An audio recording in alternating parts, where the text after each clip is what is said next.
Olá, bem-vindos a mais um podcast. O meu nome é Alice e hoje a gente vai discutir e falar um pouquinho sobre a importância do oxigênio e do carbono dissolvido nos corpos d'água e as suas consequências para os sistemas aquáticos. Então, esses dois elementos eles são muito importantes para a vida aquática, mas as concentrações elas podem ser afetadas pelas atividades humanas.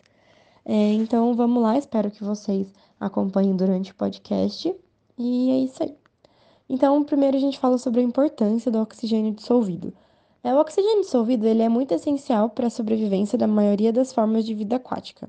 Então, no caso, seriam as plantas aquáticas, bactérias aeróbicas, os invertebrados, os peixes, porque eles dependem muito do oxigênio dissolvido na água para respirar.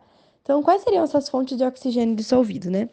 No caso, o oxigênio ele entra na água através da difusão da atmosfera, pela ação do vento e das ondas, e pela fotossíntese realizada pelas plantas aquáticas e as algas.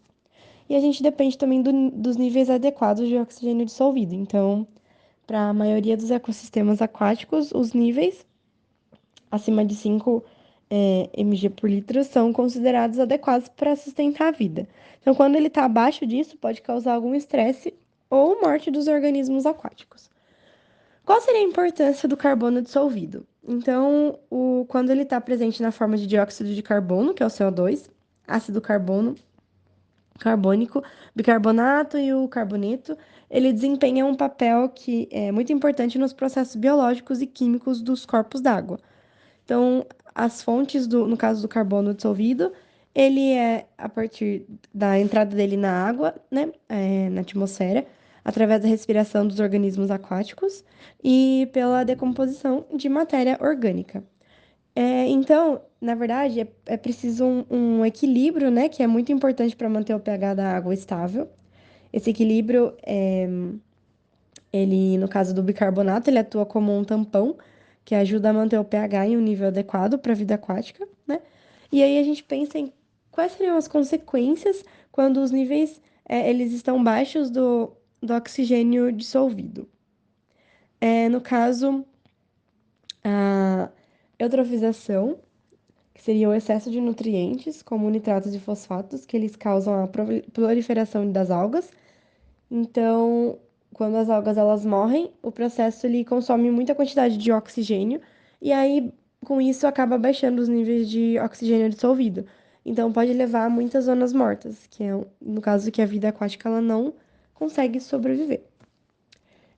Mortes em grande quantidade dos peixes. Então aqui principalmente no Rio Prescaba, a gente já teve alguns episódios que a gente acorda e olha o rio e tem muitos peixes mortos no rio e a gente nunca sabe o que aconteceu, então pode ser uma das causas. Baixos níveis no caso de oxigênio dissolvido, ele causa a morte desses peixes, né? E de outros organismos aquáticos. Então, a gente vê aqui em Prescaba principalmente sobre quando tem calor muito extremo, né? Ou no caso a poluição mesmo. Causa impacto na biodiversidade, então a redução dos níveis de oxigênio dissolvido ela diminui a biodiversidade e aí favorece espécies que são mais resistentes e prejudica aquelas que são muito sensíveis. E isso causa um desequilíbrio ecológico, né? E as consequências dos altos níveis de carbono dissolvido, a gente tem a acidificação da água, que quando está muito alto o CO2, ele acidifica a água, então afeta a solubilidade dos minerais e a saúde dos organismos que vivem na água, pode prejudicar a formação de conchas, e também o esqueleto dos organismos como os moluscos e os corais. Altera o pH, então isso afeta a toxicidade, né, das substâncias químicas na água, então a amônia ela se torna mais tóxica em água com pH mais alto. É, Enfim, causa esse desequilíbrio. Os efeitos na fotossíntese, então, grandes níveis de CO2, eles inicialmente aumentam a taxa de fotossíntese em plantas aquáticas e algas. Isso limita a disponibilidade dos nutrientes essenciais, então afeta o crescimento das plantas, né? A gente tem algumas medidas para evitar isso, seria a redução de poluição de nutrientes, então a gente causa um controle da poluição, né? A aeração da água, que é a aeração mecânica, então pode ajudar a aumentar os níveis de oxigênio dissolvido, principalmente em lagos, a gente observa isso na Exalc, uma tentativa que eles fazem para melhorar isso é ligar a bomba de água para ter o movimento das águas. Proteção de zonas ripárias, o que que seriam essas zonas ripárias? São as zonas mais saudáveis, elas manteriam mais saudáveis, né, ao longo dos rios para ajudar a filtrar os poluentes que entram nos corpos d'água. Monitoramento e pesquisa, então a gente pode dizer que a pesquisa ela é contínua sobre os impactos da acidificação e outras mudanças, e é essencial para novas estratégias também de mitigação. Então, hoje a gente discutiu um pouco a importância do oxigênio e do carbono dissolvido e as suas consequências.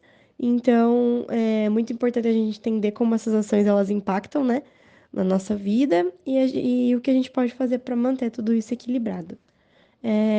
Muito obrigada e até o próximo podcast.